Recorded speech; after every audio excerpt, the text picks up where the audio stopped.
Freestyle? Yeah, let me see if I can get a little Winnipeg stuff on her. Went on the road. Played some ball. Winnipeg took the L. In the standings, they fall. Sean East went to the rim. Shot free throws to win it. Joey, look at the playoff standings. Yous ain't in it. That was pretty good. Actually, it's pretty good.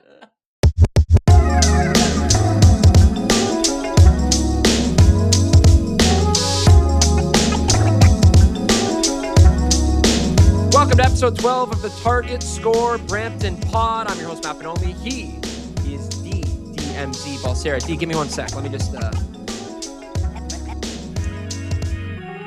Smoking on that Winnipeg pack today, folks. Smoking on that Winnipeg pack. Whoa, that almost broke something. Man, what a week it has been in the Brampton Honey Badger world. We got a lot to get to. But first and foremost, don't forget to follow us, Target Score Pod. Programming reminders. Yes, Target Score Podcast on YouTube. New episodes every Wednesday. Constant content on socials. You can also check out Winnipeg's podcast with Joey Slattery and Taylor Not Teddy Allen, and Vancouver's version with Chris Wiggins and Andrew Savory. Special guest today is Sean East. Sean East II going to be in the building. D will not be joining us for the interview, unfortunately, but he has sent me all of the important things he wants me to ask Sean. Like, Sean, what is your favorite J. Cole song? Oh man, you should ask him that. I will ask him that, but Sean wanted me to ask you, D. How was the J. Cole concert last night? J. Cole concert was absolutely lit. We talked about it before. I had the privilege of being a +1 for someone. So, free concert's always nice. And when you find out that free concert is J. Cole, it's pretty sweet. You know what? It's so, I don't have to say it. Everyone knows that, but like just to hear him real life, like he's such a poet, right? He's not just a rapper, he's a poet. Like you really pay attention to the words and it resonates and there's storytelling involved with it. And I like that a part of the show as well. Like he would take a moment to like reflect and talk about, why he did this song or what this song means to him. He always joked like this song's for you and this song's for me in terms of performing them. So that was really, really great. Scarborough got like a shout out like 6 times, which was pretty sweet. What? He talked about how much he loved the city, and then he's like, are there any folks here from Scarborough? And he's like, I did a brief stint over there, 6 points, 2 for 2, career high. Like he made a joke and he poked fun at that, so that was really cool. He even joked about what happened in China. Let's pretend that never happened. Let's try to remember Scarborough as my last basketball job. So that was really funny. It was really cool. Like crowd really went crazy. And for the CBL cinephiles out there like me and us in the crowd, we certainly got a good chuckle out of that. So shout out to Cole World, man. You put on for the city. And I know this podcast will come out like Wednesday or Thursday, but he's doing another show tonight. So hopefully those that are going there will have fun as well. Is he he's in Toronto again tonight? Yeah, he is.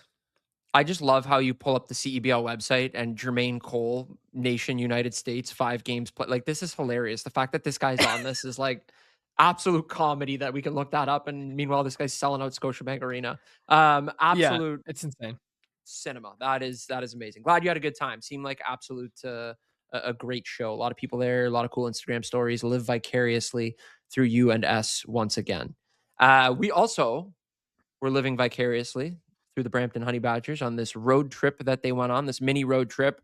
We're going to just briefly touch on the first game, but then we're really going to get into the second game here for all the folks out west that really want to hear a recap of this. In case you missed it, Brampton dropped the first game of the road trip to Saskatoon 98-92 or 98-92, sorry, on the road. Sean East, big return there from Summer League, 24 points, 6 boards, 7 apples. That was a game that you and I both had on, and we were talking back and forth, and we were like, man, like, what's going on here? Like, you said it perfectly. Like, they get you in 1 minute where they're like, oh, Brampton's going on a bit of a run. And then it's like they give up like 8 straight points, give up a couple threes and a big dunk or something. And then it's like, oh, okay, well, now I'm going to go to sleep because it's a 9:30 Eastern start. So, like, I can't be up this late. And then I'm eyes half closed, and then I get a text like, you up? And it's from you. I'm like, I don't need that text from you. Are you up? By the way, I just also want to clarify too. I'm wearing sunglasses right now too because we've been on a 48-hour bender from Winnipeg. I'm completely fine for those that are. This I is was gonna say it's if a you're skit. watching this on the visuals, it makes no sense. But yeah, if It's you a know, you skit. know. It's a bit and a skit for those that are concerned. Don't worry, I'm good. But you and I were watching. It was back and forth, and then at one point we were like, okay, this is done. Tossing the towel in, and it was a kind of a reality check where like we have talked about Sask all season. Sask is nice with it. Like they've solved a lot of their problems on the offensive end, particularly, and they can put up points. And Brampton probably didn't play their best defensive game. I think head coach Serta was pretty clear about that yesterday at shoot around, and he also said to us too, 13 turnovers. It was a tale of two halves. First half they had 11, second they had 2. They took much better care of the basketball, but in any basketball game, specifically the CEBL, where you're playing 10-minute quarters, you lose a quarter, you could be toast off the top. So you need to win 4 quarters, kind of thing, to get it done. But it was nice seeing Sean back. That was at least a huge positive in that game for sure.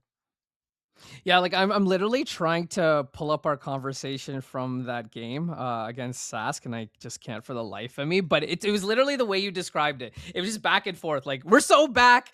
Oh my god, I can't with this team right now. Oh, are you watching this? Oh my god, they're doing it again. It was literally a roller coaster ride, and it's frustrating because that should have been a game that they won.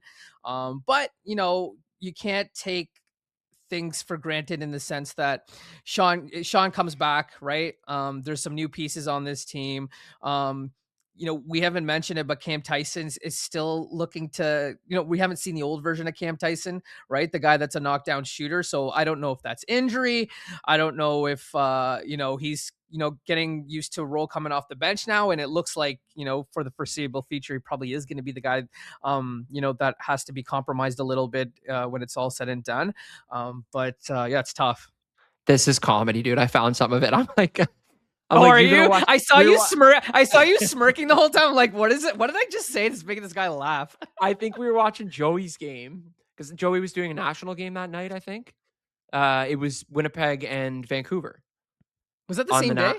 Yeah, it was afternoon game, 3:30 Eastern our time, and Right. Oh, then when yeah. they came on, I go, you gonna watch Brampton Honey Badgers? You go, yeah, dude. I go, LFG, same. I go, Joey's game, and then I sent the gif of a guy turning the TV off. Oh, Joey's game. And then there's a lot of just back and forth of things I'm not allowed to read for a lot of reasons. And then, oh my god, this is great. Me being like, man, are you serious? What is going on? Brampton just doesn't have it right now. You go, no consistency. That'll do it. I go, okay, is this too late to shut the TV off? You go, it's the second quarter, dude. Chill.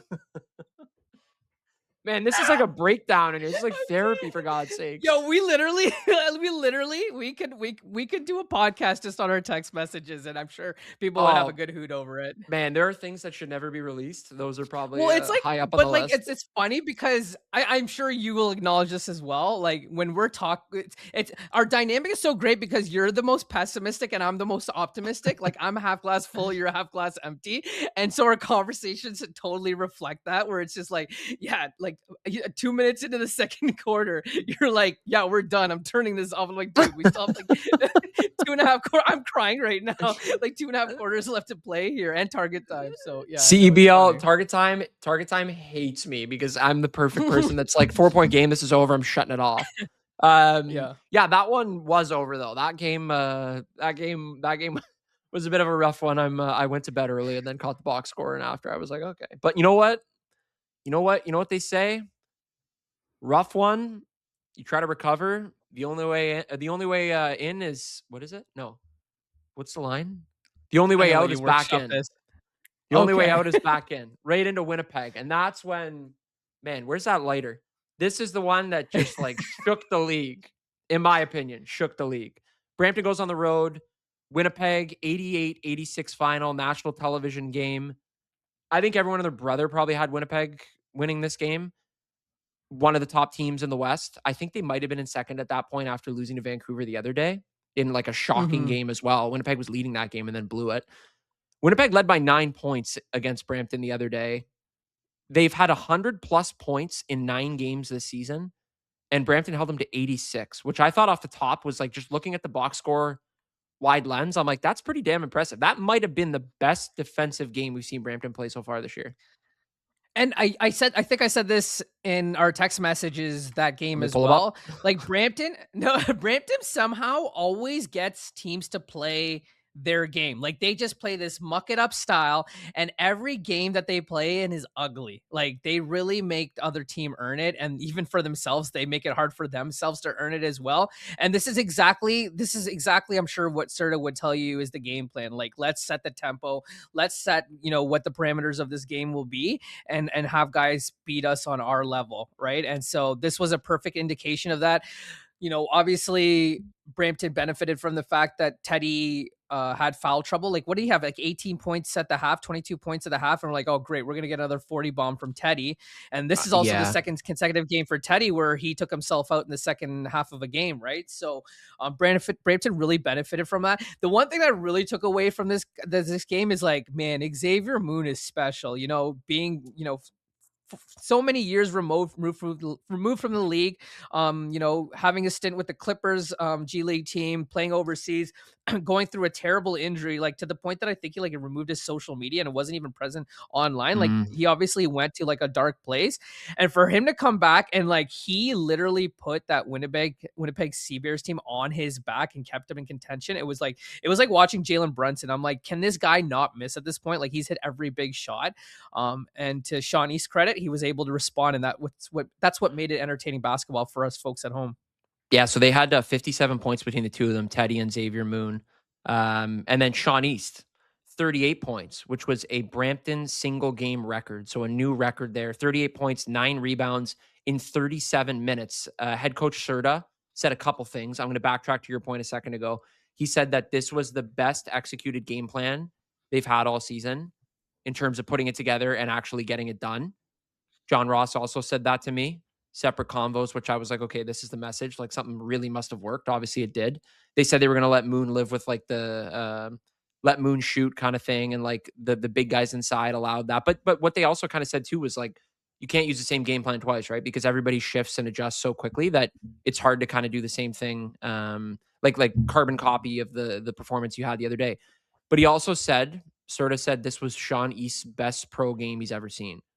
And he said that because he thought that maybe in the past, Sean would try to respond quickly with a shot when something wasn't working well. But this game in particular, it was like rush, rush, rush. But in this game in particular, he was very calm, came down the court, set the offense up, took control, got himself open, got good looks. Like there was not a shot in this game that I really recall seeing him take that was like, what are you doing? Like, why are you taking this shot? Like everything was like, and you rarely get that with him anyway. But there are guys like Teddy's Mhm. taking shots where he's fading out of bounds. He's like kissing a fan on the court side while he's like dropping in, having some other drink at the same time, and then swishing a three. Like he does like crazy. None of that happened, by the way. But he disclaimer. But he But to his credit, he hits them, right? that's the thing. Like Javon Shepard said it on the panel, the broadcast. He was like, man, like Teddy's shots are money shots. Like that, like he hits money shots. And I'm like, okay, well, tough shots are money shots. Like, let him shoot those all you want. You live with it. And that's exactly what Serta said too. Like, you can't stop him from taking those. But Sean East was like that the other day. It was like he was hitting everything. And they need that leader. And I think this was like long overdue in his absence. I think they were waiting for someone to kind of be that guy. But the best replacement was actually having him come back and just assume that role again. Yeah, definitely. Like, and we obviously Roddy Peters has just been such a revelation for this team. That was one guy that you and I were just salivating through our conversations. Like, this is a guy. He's a dog, right? Like, he is not afraid to drive to the hoop. When there were big moments in that game, I love like when the ball is inbounded to him. Like, he kind of just puts his head down and he's going straight to the rim, and then like he'll decide in the moment whether he's going to take it all the way or just pull it back out. But he really Mhm. gives his team like a jolt of energy and charge, and we didn't know what to expect of him, right? Like we didn't even know if he'd sign with the team, but like he still had to pass his physicals, and they weren't entirely sure if he would be there. And this guy has just been such a spark plug for this team. And the Tavian Jones part of this, right? Like he's eventually going to figure out his role as well. Unfortunately, he's going to miss the next game against Montreal because of a suspension. With flagrant fouls, he's exceeded the Six number that you're techs. allowed to have. Six Six texts, texts, yeah. sorry. So six texts. So like that comes at a shitty time because like I think Montreal would have been the perfect time for him to really get used to this roster and getting his foot in the rotation. But I mean I'm gonna let you break it, but like we got some exciting news coming up for the next three games as well, right? We got a ton of exciting news. The first piece of news that's breaking is Trenton Flowers.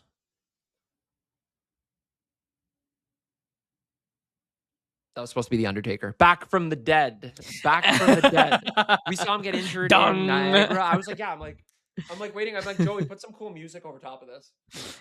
He definitely Um, will. yeah, I would look like an idiot doing that. He's back from the dead. I was at the game in Niagara. We talked about this on the podcast the other day. I was really quick, hand up on this one, I'll wear it. I was really quick to assume that he was done for the year. I had these medical people that were at the game be like, hey, well, not on Brampton's side or Niagara's side. There's people in the building that were like, I'm a dog. You know those people on Twitter where it's like some baseball guy gets hurt or like a basketball player gets hurt and they tweet the clip and it's like Dr. Jim Johnson. And he's like, I've been a medical professional for 15 years. That's a torn ACL. And then the next day it's like, Yeah, Matt was watching the game with Dr. Doolittle. yeah. At a River Lions game. Dr. Dewey. Yeah. I was like right away, I'm like, this guy, it's done. Like, this is terrible. Like, but just the reaction from him, I was like, he's on the ground. He's like hit the floor. He's grabbing his knee. And I'm like, oh my God, this is a lot. And the conversation you and I had with him about his previous injury, and you even said to him, like, are you comfortable going? Like after the call, you said to him, like, are you comfortable going like 100? Like you just have no regard for like anything. And he was like, yeah, like Life, I'm yeah. confident. I'm comfortable. And then that happens. And I'm like, oh my God. Target Score Brampton podcast curse. Oh my God. And then I was expecting to see your head in like someone's bed kind of thing, like Horse's Head. That's a reference to a mafia movie. Doesn't mean anything else. But Do you know which one? The Godfather. There you go. Okay. Why? You I just gotta said say, mafia movie. I'm like, no, like if you don't know The Godfather, you shouldn't be listening to this podcast. those are my all right? people. Put I got some it on respect. over here right now. But thank goodness. That was such a nice thing to hear. So he's going to be back. The hope is at least on Thursday's game. He'll be back for Thursday's game. How did you look at practice? He was moving around. I didn't see him fully practice. I also got there at the tail end of it. So he was done. He was getting treatment at that point. Well, tail end of it, I said second half of the practice, and he was getting treatment. But they said he probably could have played last game, Wow. but to be safe. And that was a big game. That's a game they had to win. Like, that's not one where it's like, you know what, take a day off. Like that was a must-win game, and they didn't play him. So I mean, they're really cautious, and that's one of the nice things too about this is they're very helpful in pushing these guys in future basketball dreams too, not just like selfishly, we're going to play you now, run you into the ground because we want to win now. Like it's like, yeah, worry about your future before winning a game on national television over Winnipeg, which they did, Joey Slattery. But anyway. To your credit, I mean, like even during the national broadcast against Winnipeg, during the pregame, the panel, shout out to our guy Joe. Love to see some Brampton representation on the national broadcast. Joe, not Joey. We don't care about Joey. But you know, they'd mentioned Flowers in the pregame, and to see it on my big screen and see the Trenton injury, like they talked about him, like he was a part of the conversation. I saw that and I'm just like, damn, I would have had the same reaction too, like him slapping the floor and just like the grimace on his face, and I'm sure the frustration in his mind saying like I just can't get back, and I know I'm ready for this, and I just keep catching bad luck, and it just looked like it just all signs had pointed to like this guy is done. And then we saw the domino moves that were made after signing Tevi and signing Roddy, like all the signs were there that, you know, these guys are moving on from Trenton with the presence in mind that they're not going to have his services available to them for the foreseeable future for the rest of the season. And he also has to play 5 games. Like I think he's got to play these couple of games in order to be qualified as well. I think he probably needs 2 more. I think we've only seen him for 3 games. Correct me if I'm wrong while you're looking. But you know, they need to get him for those 5 games if they want him available for the playoffs. So that's got to be something that's got to be top of mind as well. He's played in 6 games. So okay. he's covered. Oh wow. So he's covered. Damn. Yeah. Yeah. He's okay. But it was kind of random, right? Because he went down with that injury, and then it's like almost like I think that was the sole focus point where now you're like, what did he even do before this? I don't even remember anything that happened before because we're so focused on the injury. So that was easily Right. I mean, his performances weren't forgettable, but No, they most were they were definitely. unforgettable.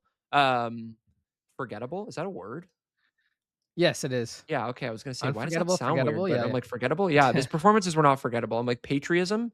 Um, but he, But yeah, dude, like, he's back, it which is I'm just, like, looking at this, like, in 6 games, man, he's averaged close to 25 points per game on 50% shooting.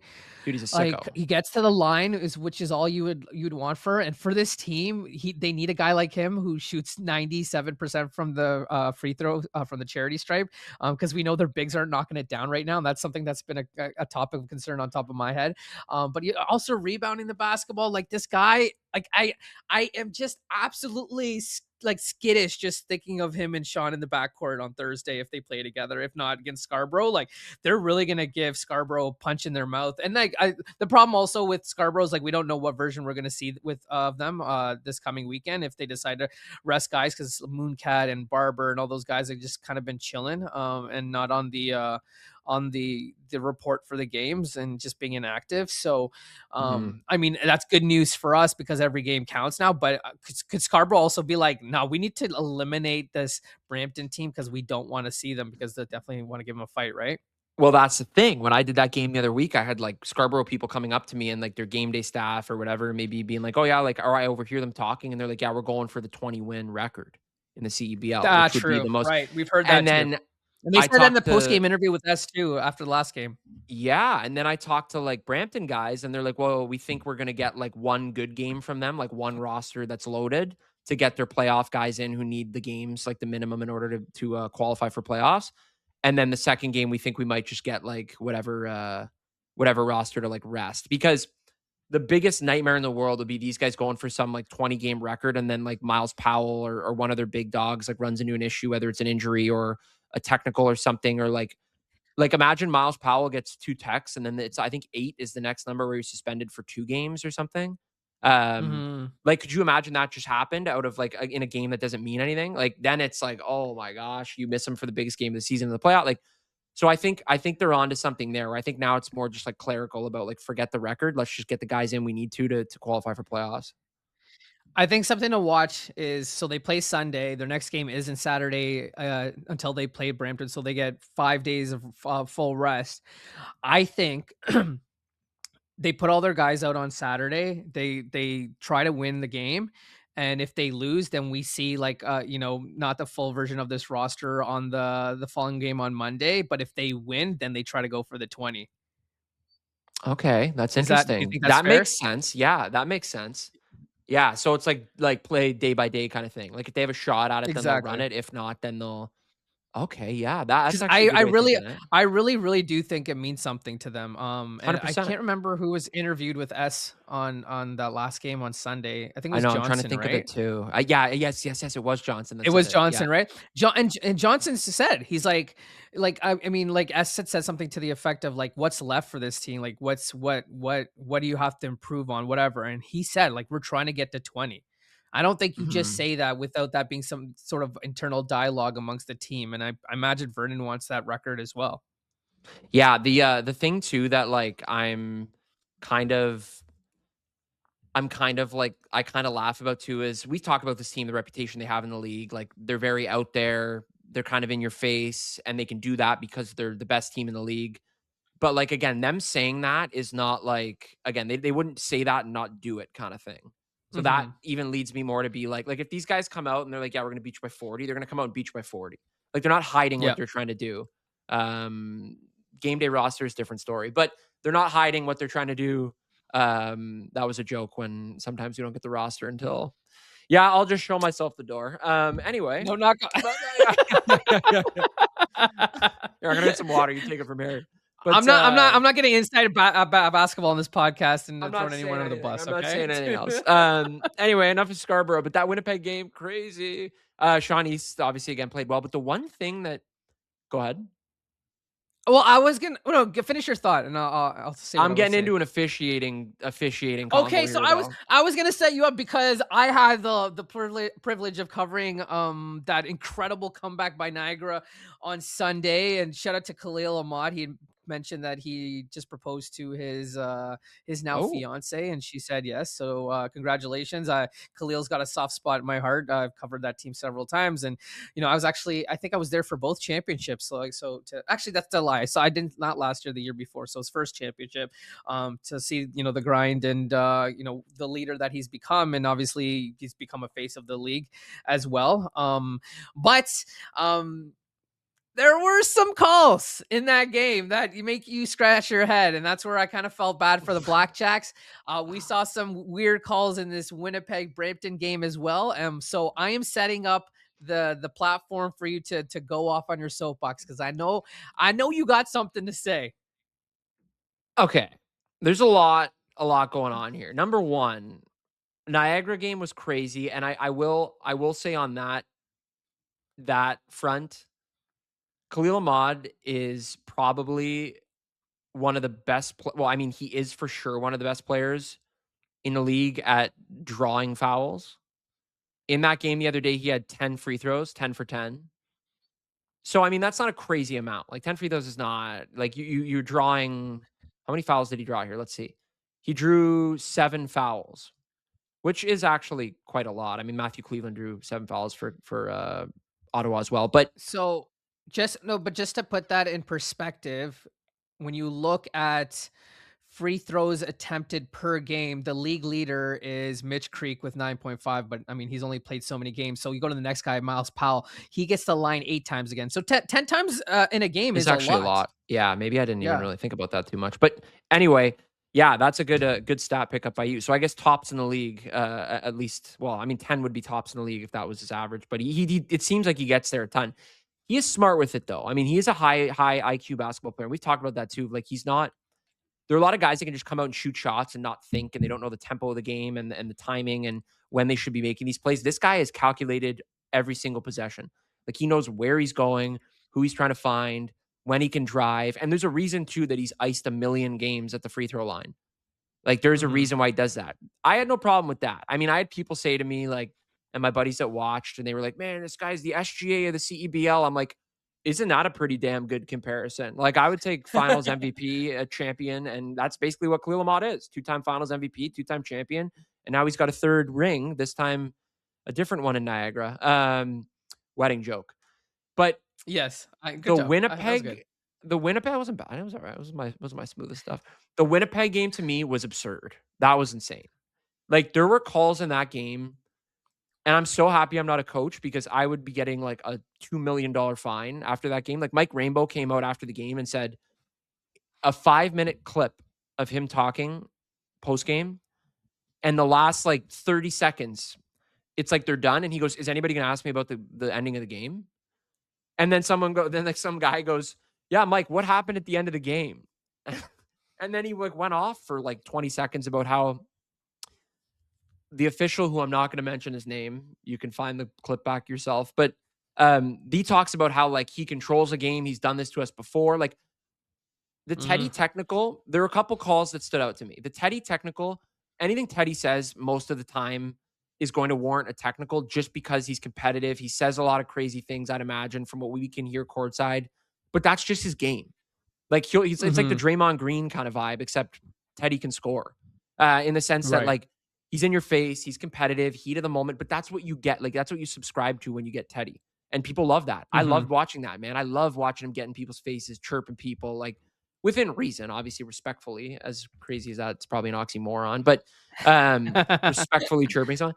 But like the rainbow technical, like Mike's talking to the ref. The ref, it's this same ref, running back down the floor, and he turns around, just tease him up. And I'm thinking to myself, what could he have possibly said to him that far away? And Right. Mike seems like a real. I've never met him, but everybody I talked to, very nice guy. Like again, Hmm. heat of the moment. It's a competitive game. That to me was just kind of like what. Then I look at other calls. Teddy and Sean. Sean gets called for a flop or whatever that was on like he Have we ever stepped on seen that? Like, I Teddy's can't foot. recall that time I saw a flop. Like, what was that? That was awful. People in the stands were booing. Like, the Winnipeg didn't like the officiating. Brampton, I know for a fact, people that watched the game didn't like the officiating. Sean, I could put together a 6-minute clip of Sean going, all the reactions in the world, like hands in the air, hands on his head. Like Right. it was like, what are we doing here? And then it just like I don't know. And then Jones gets technical too, and Serta had to go talk to him. And like it was a really cool shot on the bench when Serta's grabbing him, being like, "Man, lock in! Like this is my guy from South Bay. Let's go. I know how to handle him." And that's one of the things that I think is going to be really beneficial that we've talked about too, of like that past relationship of taming a Tevian Jones player who can kind of get a little aggressive and into it at times. He's got a lot of that dog Yeah. in him, but there were just a number of calls where I'm just like, what? And I will say this for all the fans in Winnipeg, they're gonna be like, this is biased. You don't sound like that. You would just say this is biased. Um, but the ending of the game, like the Sean 3, that easily could not have been a foul. Like that could have gone either way. And obviously, am I happy that it went the way it did? Sure, because we're associated with the team. But if it didn't go that way, I wouldn't have been like, that's a foul. Call that, man. That's BS. Like, no chance. And I get why now, like the comment, like social media blew up. Instagram was like loaded with all these comments about the officiating and all this. And I said to you and Joey in the first half, like, man, the league really wants Winnipeg to win this game, like jokingly about the officiating. Well, all the comments after were like, man, the league really wants Brampton to catch Scarborough. And I'm like, well, that's impossible, number Yeah. one. But like the joke was like, they really want them to, and but it was just like, I don't know, man. I honestly, and I'm being honest, I can't remember a game that was officiated like that where I sat back and was like, damn, this has really taken over a lot of the game. As head coach Rainbow said, like that ref took over the game. And he's like, I don't know why the league keeps letting him do this, especially on a national broadcast. And that was the Mm, killer too. Like I'm like, people are tuning in for the first time and they're seeing like calls that would warrant the same reaction as an SGA floater where he's flopping off and like falling and whatever. And it was like there was a call on Kraus too, Mason Kraus, where I was just like shaking my head and I'm like, what? I'm like, are we watching the same game? Does that guy have the meta glasses on where he's watching a different game? And like he's calling based on like I was just like dumbfounded.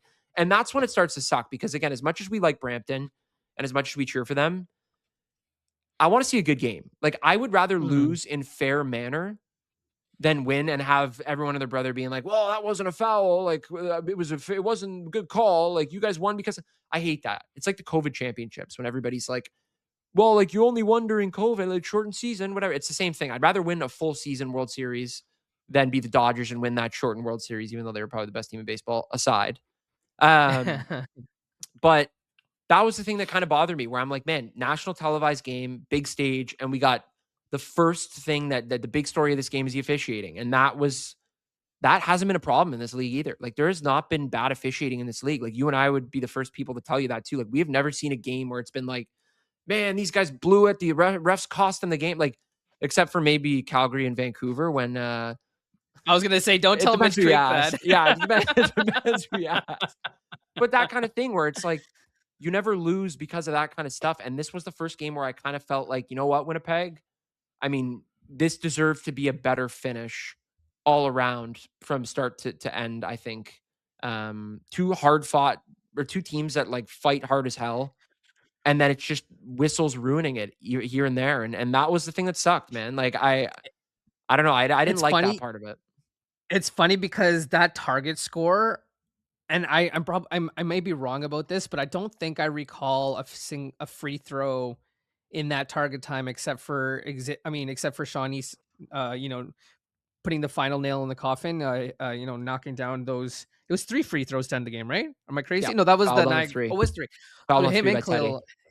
Okay. So what the thing is, like, that target time was being set up as cinema, right? Like, you had Xavier, you had East going back and forth, these big shots, and you're like, "Man, this is gonna be a storybook ending to this, this game on national television where somebody's gonna hit a game winner," right? Like, what we've been selling everybody on, this target time ending, right? Like, the way you should be ending a game. So, did you find out if there was any free throws prior to that? I'm on it right now. Keon Ambrose Hilton took free throws, made one of two. Outside of that, Sean had free throws as well before he hit the winners, and that was it. So there were That there was were it. three total for four free throws taken, three made by Brampton, none by Winnipeg. Winnipeg. So, it set up the stage for this final that would be replayed, probably used in highlight reels for a recap, whatever the case may be. And then it had to end the way that it did, and on a call that, is questionable.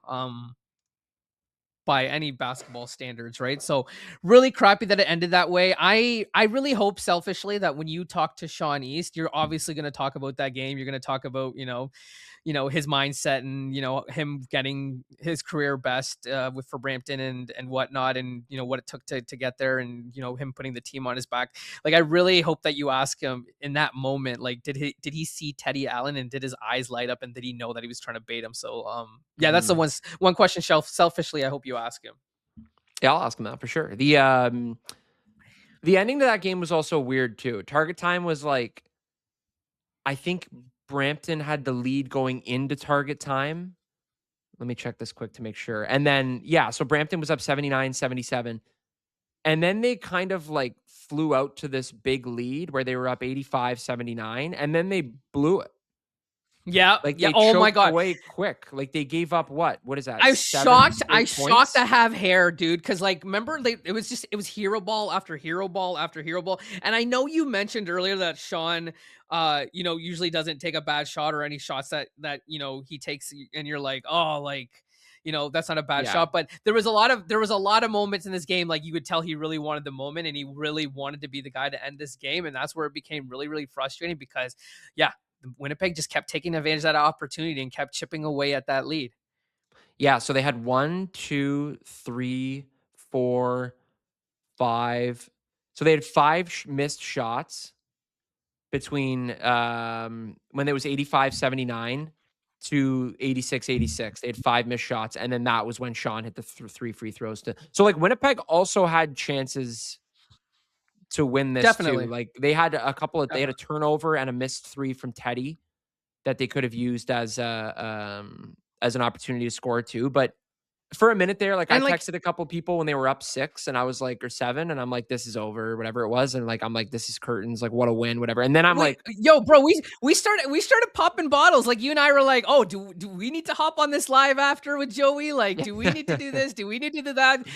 We started planning the parade, right? We had yeah. really jinxed it. And I mean, I threw Sean under the bus, but it was also a lot of other guys, both sides, where they were just like trying to hit these home run balls and trying to end this game, or be the heroes. So I think we see too many times in target time, right? Like, these teams kind of forget to play team basketball, and you kind of rely on your stars to do their thing.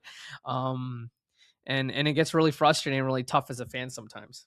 Yeah, absolutely. Right. I mean, Joe says that all the time to us. Like, don't play hero ball. Like, there's a strategy to it. Like, and Serta's been so good with that in target time with his team too. Of like, we know like what we need to do. Like, if you're down 3, take a quick bucket. Go draw a foul. Hmm. Try to hit the bucket and one. Like possession by possession. Don't go for the kill shot every single time, because if Brampton would have lost that game, I'll tell you right now, it would have been ugly. Like There, that, there, like you're there, looking there, at it. there would be no episode 12.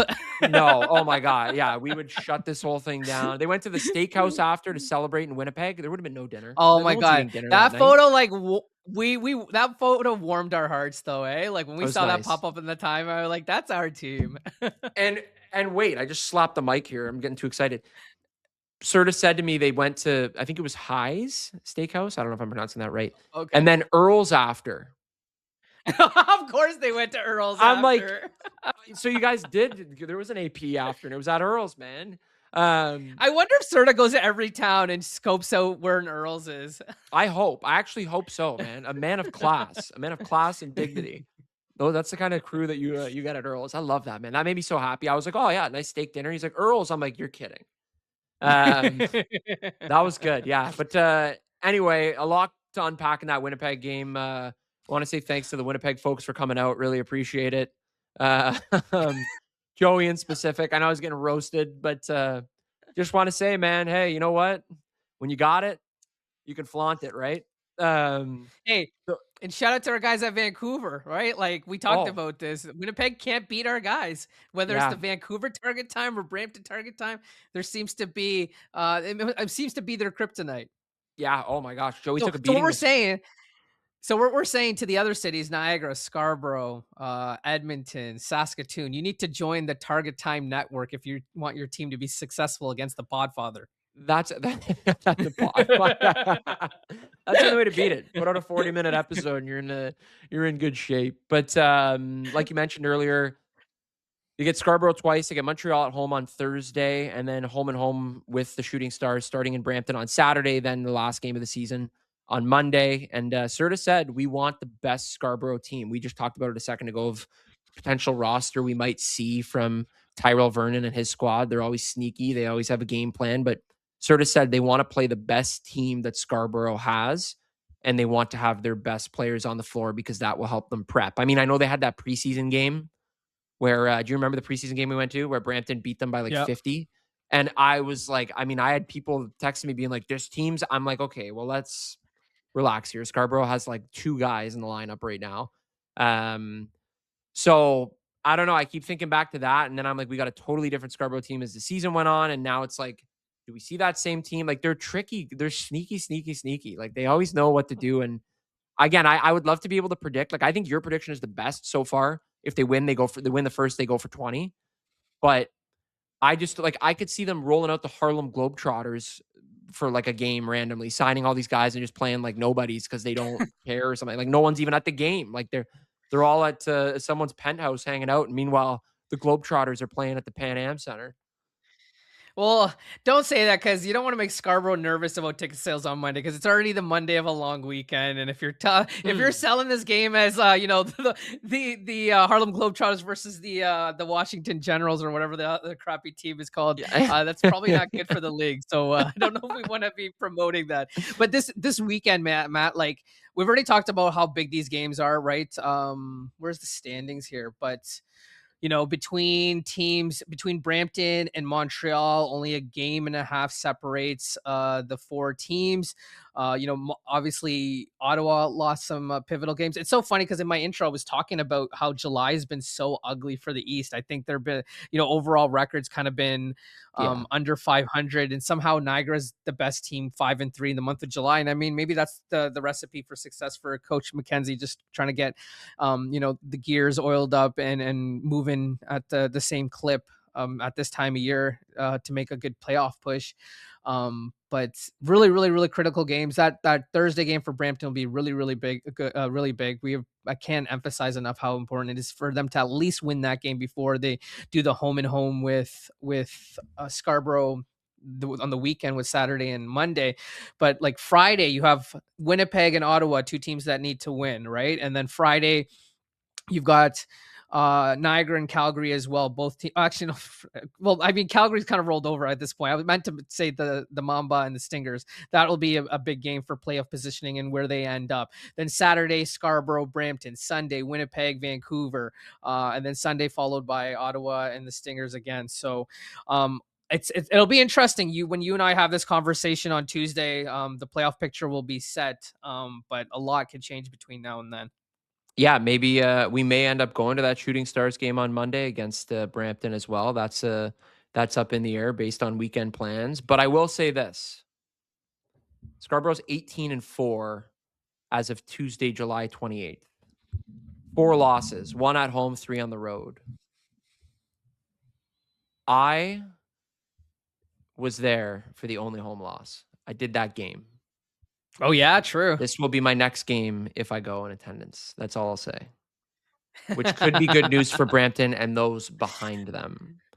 Specifically Absolutely. Niagara, like you mentioned, Niagara's coming out of nowhere. That's like, again, typical River Lions fashion where they just like hit the burners late. And then all of a sudden it's like, they're really well coached. Kimball McKenzie's done a hell of a job there. Tyrell Vernon's done a hell of a job in Scarborough as well. And it's just nice to see the East snapping right now. And we talked about this like beginning of the season. Normally it's the West that's unreal. Like the Mhm. West is like the packed conference, and East is more like, yeah, there's one team and then 3 teams fall off, and then there's a second place team that's like in the hunt kind of thing. I It's mean, it's it is switched it is I mean, you just said it though. Scarborough's got the 18-4 record, and the best record after that's not even at 500 at for 10 and 3 11. playoff So I mean, spots, I mean. So yeah, yeah. Yeah, cover the top line on the standings. Cover that top. Just cover it all up. Cover top line. Um, But yeah, they're all neck and neck otherwise, right? But yeah, I it's tough because like when you talk about Vancouver and Winnipeg, they stand out, and it's a it's a three headed like race at this point between Scarborough, Vancouver, and Winnipeg in terms of quality basketball and what we've seen so far. Like, I mean, even just those three teams, they're the only three teams with a plus with a positive plus minus, right? Everybody else is in the negatives. Um, it's just been so frustrating that the East team just really hasn't been able to take advantage of the situation. And I mean, you've already talked about Niagara slowly starting to take advantage of that, winning 3 out of their last 5, and then the other teams yeah. haven't been able to do such. So it's gonna be scrappy, man. It's gonna be ugly, but when the playoffs start, uh, you don't know what to expect, and we've seen it in so many Final Fours where the team that gets the bye ends up throwing a couple of haymakers and making things interesting, which could be the same case once playoff time starts and these teams have their full rosters. Like everybody says in Brampton, all you got to do is just make the playoffs. All you got to do is get to the dance and then put your shoes Yes. on, and you never know what's going to happen. Okay. From Eastern Conference to Sean East. I'm going to go talk to Sean. Do you cool waiting for like 20 minutes? Yeah, I'll just hang in the wings and just Okay. watch. Cool. BRB. This is Sean East.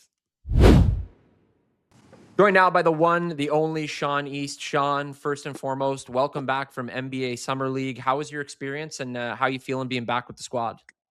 My experience was good. I got to learn some things and meet some new people, see some new faces, learn a few things from offense and defense while I was there with the Cavs. But I'm excited to be back with my team. Yeah, we're certainly happy to have you back. Obviously, it's been an interesting, interesting stretch here for Brampton, but back on the right track with some solid recent results. But we're going to take it way back to your beginning journey, your first days as a hooper. So I was told that when you were younger, you got a toy basketball hoop for Christmas. I think when you were just 2 years old. Does that where your basketball journey originated? Yep. And, for Christmas, I had got a Fisher Price rim, and that's when I first picked up a basketball. And did you have any family influences or any friends that were also really into basketball that kind of pushed you, or was it more or less your desire, your individual will to kind of want to chase the game? I mean, my big brother played basketball and football, but it was just we was a sports family, so they just got me basketball and football thing. So I was just both of my sports I played. And so then you went to go. You moved on. You end up in college. I think you went to 4 different schools, and then you finish up Missouri. What was that journey like for you? How much? What caused you to kind of go school to school? Was it opportunity? Was it playing time? Was it kind of you just wanted the next kind of thing, or what was your desire to jump around? Just a little bit of everything, situational. Some things out of my control, some things in my control. But it was learning. It was all the spots was valuable. Learn key things. To help my basketball career grow, and you just got to be embrace the journey and have fun and be where your feet are. And then obviously, of course, you come from college and then you get a little experience in the G League and then you find yourself in the CEBL last year with the Edmonton Stingers. We had the privilege of watching you, which was an absolute treat. But coming now to Brampton, this was obviously a huge signing for the Honey Badgers in the offseason. There was a lot of talk about it. And then when you saw it happen, I think everybody in Brampton was like, whoa, this is pretty legit. What was the recruiting process like between the team and you and your decision in coming to Brampton? I had a relationship with Coach AC and also Jermaine. So it was just they wanted me. It was mutual interest. It was very hard to switch from Edmonton because that was my home, and Jordan Baker and those fans. They just welcomed me with open arms, and but my agent thought this was the right move to make. So I just trusted my agent and my relationship with the staff and the organization. So that's what made me decide to come here. And how are you enjoying your time in Brampton so far? Is there anything that's like crazy different from comparison to Edmonton? Oh yeah, I'm kind of like downtown, and it's kind of like more upbeat city. In Edmonton, I was kind of in the suburbs, and it was kind of quiet, more quiet, and out the way. But now I'm like kind of in the in the city vibe. So that's about the only difference. Basketball's still the same. Um, So I mean, it's the only really difference is the off the court thing, not really the on the court. Yeah, more like the lifestyle in the thick of it kind of Yeah. thing. One of your good pals that we again had the privilege of watching you work with last year, Keon Ambrose Hilton, obviously another big signing here in Brampton during the offseason. What is your relationship like with him, and how much did that mean to you to kind of have him come here as well with you? Our relationship is great. You know what I mean? That's my guy. We always have talking during the game. Just trying to work on a few things to push this thing forward. But our relationship is good, and it meant a lot to have him there. To have my big man that I did have in Edmonton to come with me, so that I had somebody that I knew coming in that could help us win games. And we just mentioned the summer league a couple of minutes ago. Since you've come back, you've played 2 games. You've had 31 points per game, which again is probably a status quo for you. But how hard has the transition, if at all, been from coming back from a summer league right into the kind of swing of things here, where you've missed a couple of games because of that experience? I mean, it's hard, but also, my staff, my coaching staff, and my teammates make it easy for me.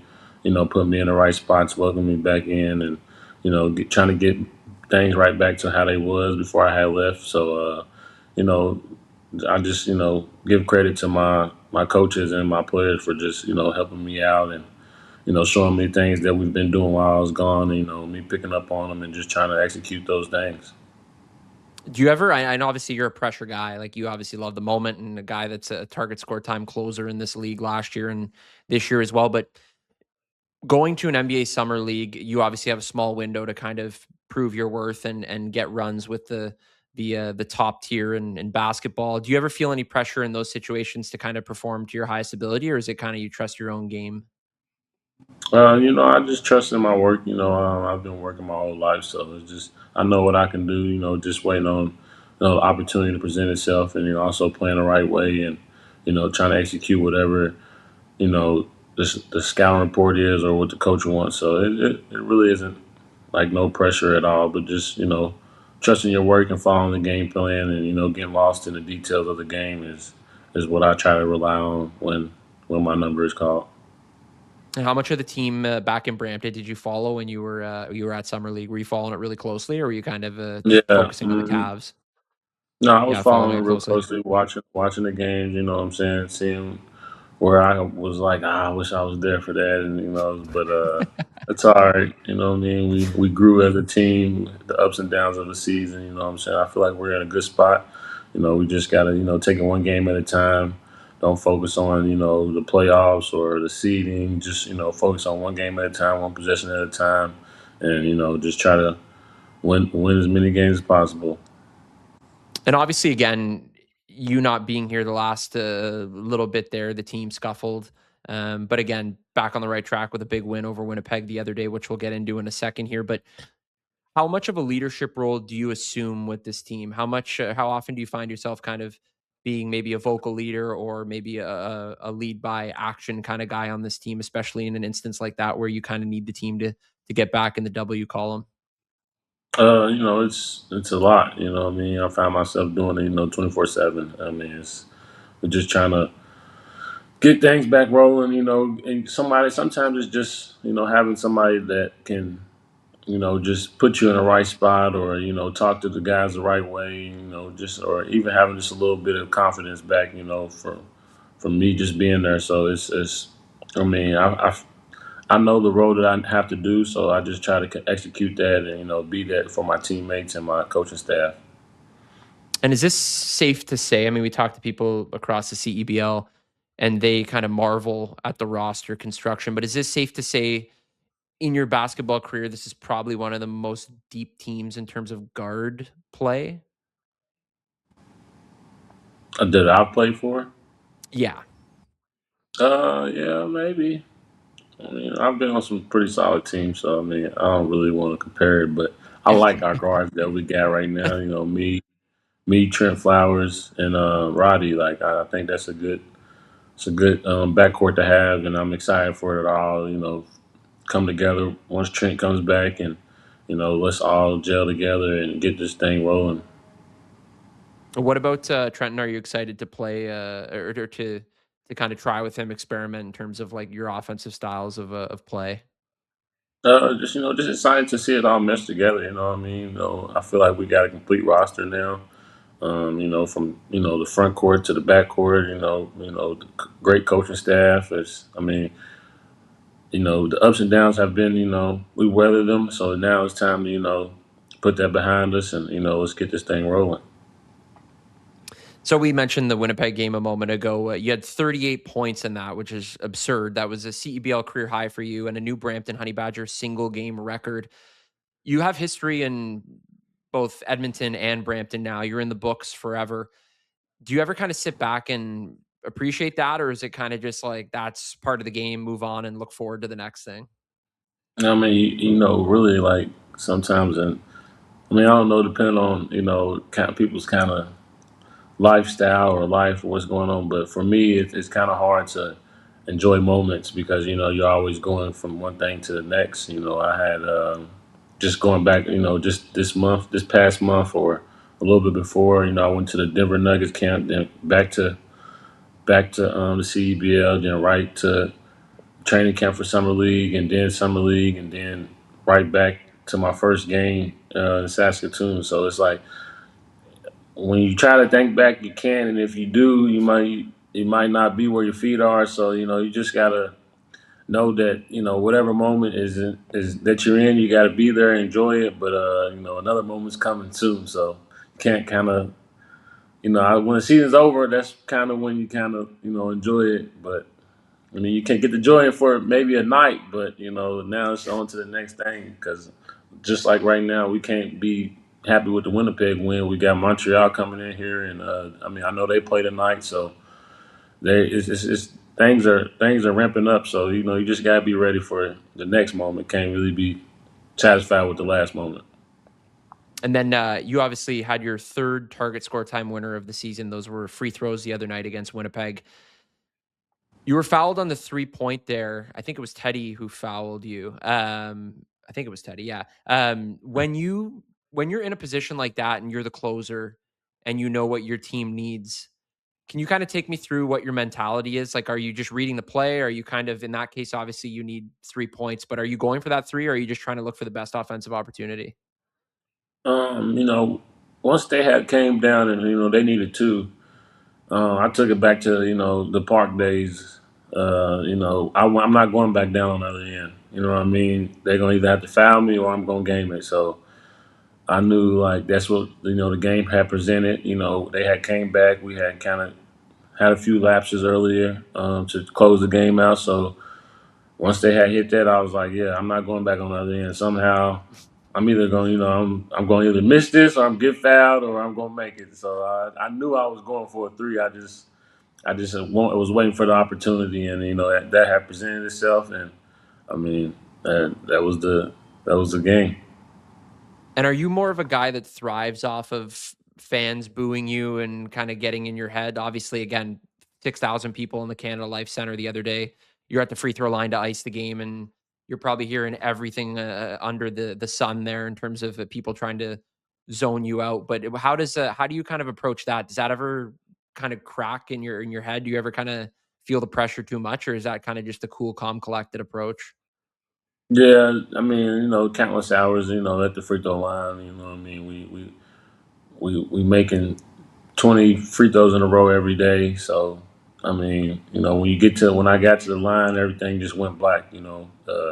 I didn't hear nothing. Honestly, it was just more like I was in my own head, telling myself, positive things, and I just it's like I've been there before. So it was kind of really, well, I don't want to say easy because I don't want to be, like, cocky or anything. But I had we worked on those things. So I just trusted my work, went to the line, blocked everything out, and it was just me in the rim. If you said it was easy for you, I think most people in the CEBL would also believe you too. What do you think of this line? Head coach Shirtus told me the other day that that was the most complete professional game and best professional game that he's seen you play. What do you think of that? Do you agree with that? I mean, I like that. I like compliments. I played a lot of games, so I would have to go back and kind of look at some other games. But I like as far as just controlling the game, and I think we was down like 9 in the fourth quarter with 7 minutes to go. Teddy came in, he had 4 fouls, so what I'm saying I took it into my own hands to go at Teddy, because I knew he was going to have to foul us or he was going to have to let us score. So, we just went down, every time, just broke it down like that. I had his man come to screen, so he had to guard me, and we just got bucket after bucket. So, just as far as controlling the game and managing the game and bringing us back and willing us back, that was a good complete game. But like I said, man, it was we got to go on to the next one. We got Montreal coming in here. We're trying to make this playoff push. Most importantly, last one before we jump into target time here. How was the steak dinner after you guys won?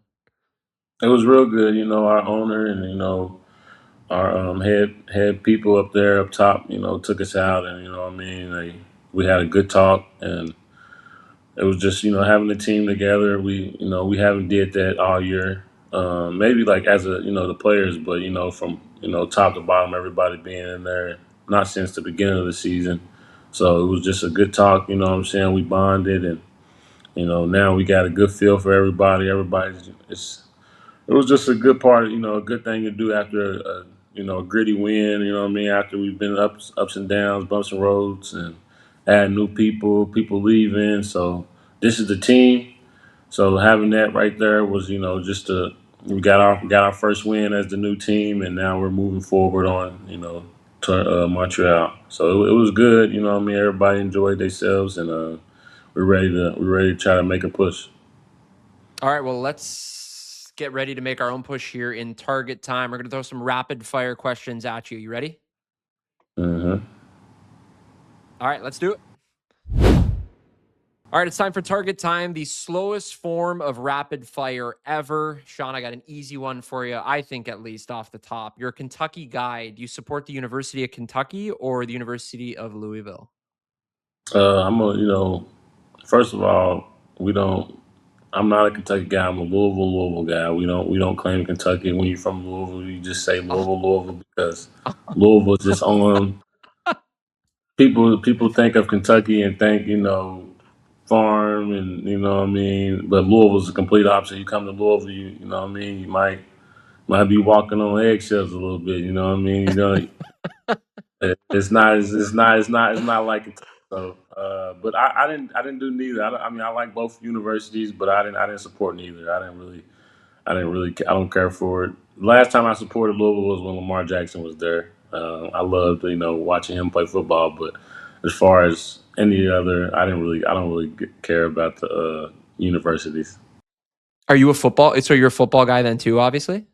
No, yeah, big football guy. I played football all the way up until my first year in high school. So yeah, I miss it, but too much contact for me. Yeah, you're in a But better spot now uh, for sure. That's yeah, What about NFL? Who's your NFL team?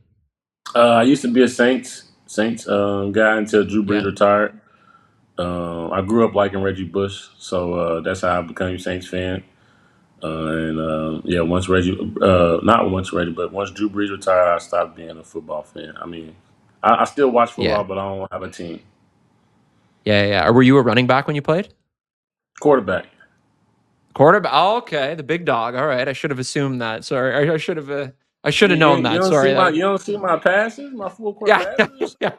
I see your dishes a lot. I didn't put two and two together there, but that makes sense now. I look like a fool now to not assume that you were the quarterback.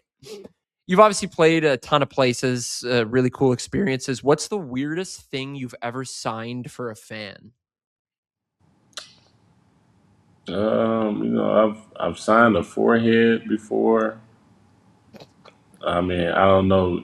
I mean, I've signed a lot of things, but I would say I think that's the weirdest because it's like there's no way that you're keeping that. So Yeah. I Unless they get it mean, tattooed or something, then that's the only right? Yeah. forehead tattoo So of your signature. yeah, I mean, I think What that about would be it. that would What'd be you it? say? Yeah. Do you collect sports memorabilia at all? As far as what, like cards? Yeah, like cards, like jerseys, helmets, any of that kind of stuff? I wanna start to get into the jerseys once I get a house in my future. But right now we have like my friends that's made it like to the NFL. I got his jersey. One of my friends that's made it to the league, I got his jersey. So once I get a house, I'll start collecting more. But I don't. That's about it. I don't really do the cards or any other things. Yeah, it's like a full-time hobby, I guess, too. Like I Mhm. said, you're Mr. Target Score Time. What's the biggest shot you've hit in your career at any level? One that you'd maybe like to relive, or one that when you kind of think of being a closer, one that you think of, oh yeah, like I did that. I can't believe I did that kind of thing. Um, Let me think. I would say maybe the game winner at Mizzou. We was down like 25. We had battled back and we was down one. No. We was down two, and coach drew up the play for me just like one for a flat. And I went down and did a pump fake, and he jumped. I shot it. It went in, and I got to the free throw line. So that put us up one, and we ended up winning the game, coming back from like 20, 25 points. So that was kind of like that was a crazy Was experience. Was it what was it like playing in front of like a ton of fans in college, that kind of vibe? Was that like everything is I obviously being in Canada, I mean, we have U Sports and the gyms, as you could probably see, are not as busy as a lot as a lot of the Mhm. gyms are in state schools. But is that everything kind of that we would see in movies or kind of see when we go there? Is that a pretty unreal feeling to play in front of that many people? Yeah, for sure. I mean, I played a lot in front of a lot of people in high school too. Because I went to school in Indiana, and that's a really basketball state. My high school team was Romeo Langford, and Yeah. he sold out arenas all 4 years. So once I got to college, it was just like this is what I'm really used to, honestly. So it was. I mean, it's amazing to be playing in front of. You can't take it for granted, but it is definitely everything you see in the movies or will dream about is playing in front of that many fans every night, and whether you are at home or away, the SEC is one of the best, if not the best, conference to play in. So it was real nice. How many times have you seen the movie Hoosiers? Maybe I'm not really, maybe like 3 times. No, that's more Not, than the not average, I would say. You're ahead of the game. yeah, maybe 3 times. I'm not like a big Hoosier guy or nothing. As far as like the movie, it's a good movie, but I'm not like just rewatching it or anything. Yeah. We're not getting a fourth watch out of you on that. That's Yeah, fine. yeah, yeah, yeah, That's yeah. if you could steal one NBA player's signature move, who's the player and what would the move be? I feel like this mm, is gonna be tough for you because you have a ton of crazy moves as it is anyway. So I don't know. You're gonna mhm. have to get creative on this. I mean, if anything, it would be just to be taller, and get Giannis's ability to go to the rim Giannis. because Okay, he's so on height and Giannis. height, and then Giannis is just ability to get downhill whenever he wants because you just can't guard him. Do you have a Um, favorite NBA player right now? not really. I was a huge Kobe fan, but I like the kind of the older guys. I like a lot of people's game though. I love a lot of people's game, but I don't really have no favorite player. But I was Kobe Bryant. Kobe Bryant was my favorite player, but there's a lot of people that game I like: Kyrie, James Harden, Kevin Durant, Ant Man. Shay's game is real nice, and I can go down a list, but no favorite player. Yeah, hey, that's the right answer. Respect all the individual games. D always does Mount Rushmores with guests of their favorite things. So I'm going to Hmm. spring one on you here. J. Cole was in Toronto last night for a concert, and I think he's back in there tonight at Scotiabank Arena on what is now Tuesday. What is your Mount Rushmore? Who would be on it of musical artists? It can be any genre, any era. Anybody, 4 artists that you would listen to maybe pregame, or you kind of need to chill out, whatever it may be, any mood, anything. 4 artists that would be on your Mount Rushmore. I would say Kanye West, Jay-Z. Then I'm gonna throw my hometown guy in there, ESTG, and then the fourth. It just depends. It depends on the mood. You know what I mean? Like I just feel like Kanye West and Jay-Z are like kind of like stamped in there for sure. Some of the greatest. ESTG is he's from my hometown, and we from the same city. So I listen to him a lot. And the fourth always, just varies. So I can give you 3. Do I you can't all? give you 4. That's good though. That's good. We don't need 4 heads. We can take 3. Do you what do you normally listen to before games? Is it like rap music, pump up music? Like I know some guys listen to rock music. ESTG, Yeah. ESTG, the guy that's from my city. He's a rapper from Yeah. my city. ESTG, yeah. So yeah, Do you just guys normally do go what you ahead. say? No, go ahead. No, he's just from my city, so I can relate. Things he talk about. You know what I mean? It's just it hits home because he's from the city. Just like Drake hits home for people in Toronto or in Canada. Like they know what he's talking about. It's the same thing for me. Like whatever he's talking about, I kind of know because he's talking about things in Louisville. Do you have any concerts planned right now, or anything that's on docket for any music stuff? Man, I'm actually pretty busy, man. I mean, right after this season, depending on how we finish out, say we win a championship, I'm going right to G League United. We're going to China. Um, we're going to China to play the Shanghai Sharks from like August 19th to September 1st. Then we're going to the FIBA International World Cup the 22nd, September 22nd to 27th, and I have to have probably a few days of training camp before that. So, I mean, I wish I had some on my list, but just basketball. No music, all hoops. Sean, you crushed target time here. We appreciate you doing this for us. Thanks again for joining the pod. No problem. Special thanks to Sean East for joining the pod. What an awesome guy, a perennial scorer, a little bit of everything with that guy D. It makes sense why he is not only an MVP on the court, but MVP off the court as a human being as well. I had all the FOMO in the world. So good job on you on landing the big fish. And, our final podcast of technically the regular season going out with a bang. And then I don't know how we're going to top it up for a playoff preview, but we got some ideas. So stay tuned. Yeah, we're also doing lives now. Joey Slattery has started doing lives on the Target Score Podcast Network. So you can check those out on YouTube as well. Instagram too. Should we do our first live on Saturday night after the game?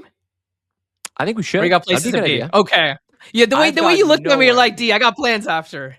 I've got I'm gonna cancel my plans. I mean, people can always let's set the bar high. Let's try to do a live and also try to get a guest in the building live with us.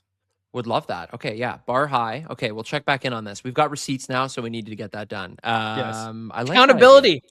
I like that idea. Accountability is everything. You should be held accountable as well. Following Target Score Pod on Instagram, Target Score Podcast on YouTube.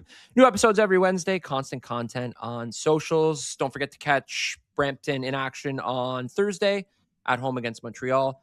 Then the home and home with Brampton or with Scarborough on Saturday. Then Monday. And you can catch it all on D. Give me the tag. Give me the tag. Where can these people catch it? Ready? It's throwing a break. Ready? You're watching CEBL on CBL Plus, CBC Gem, and YouTube. First time I did that this weekend. Man, walk off by D. What a way to end episode 12. Thanks for watching. See you next time. Don't forget to see Spider-Man this weekend. Pew pew.